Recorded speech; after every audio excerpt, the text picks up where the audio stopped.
संतान के रूप में कौन आता है? पूर्व जन्म के कर्मों से ही हमें इस जन्म में माता पिता, भाई बहन, पति पत्नी, प्रेमिका, मित्र शत्रु, सगे संबंधी इत्यादि संसार के जितने भी रिश्ते नाते हैं सब मिलते हैं, क्योंकि इन सबको हमें या तो कुछ देना होता है या इनसे कुछ लेना होता है। वैसे ही संतान के रूप में हमारा कोई पूर्व जन्म का संबंधी ही आकर जन्म लेता है, जिसे शास्त्रों में 4 प्रकार का बताया गया है। 1. अणानुबंध पुत्र। पूर्व जन्म का कोई ऐसा जीव जिससे आपने ऋण लिया हो या उसका किसी भी प्रकार से धन नष्ट किया हो, वह आपके घर में संतान बनकर जन्म लेगा।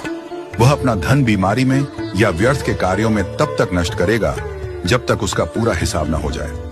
2. शत्रुपुत्र।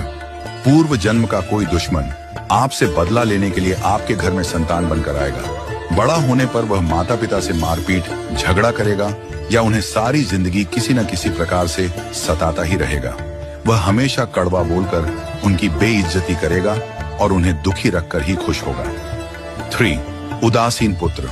इस प्रकार की संतान न तो माता पिता की सेवा करती है, न ही कोई सुख देती है।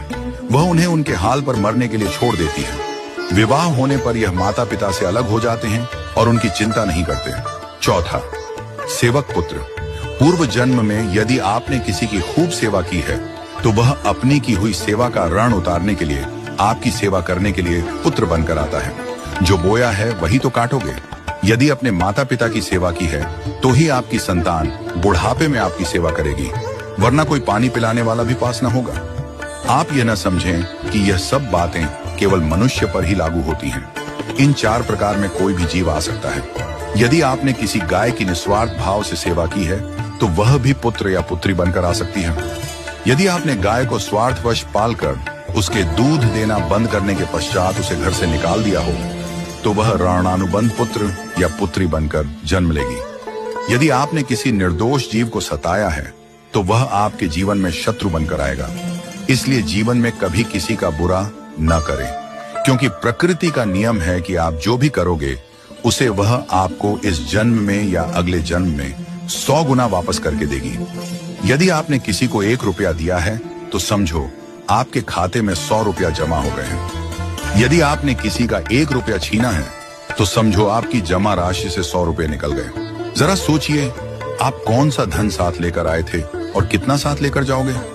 जो चले गए वे कितना सोना चांदी साथ ले गए? मरने पर जो सोना चांदी धन दौलत बैंक में पड़ा रह गया, समझो वह व्यर्थ ही कमाया। औलाद अगर अच्छी और लायक है तो उसके लिए कुछ भी छोड़कर जाने की जरूरत नहीं है, वह खुद ही कमा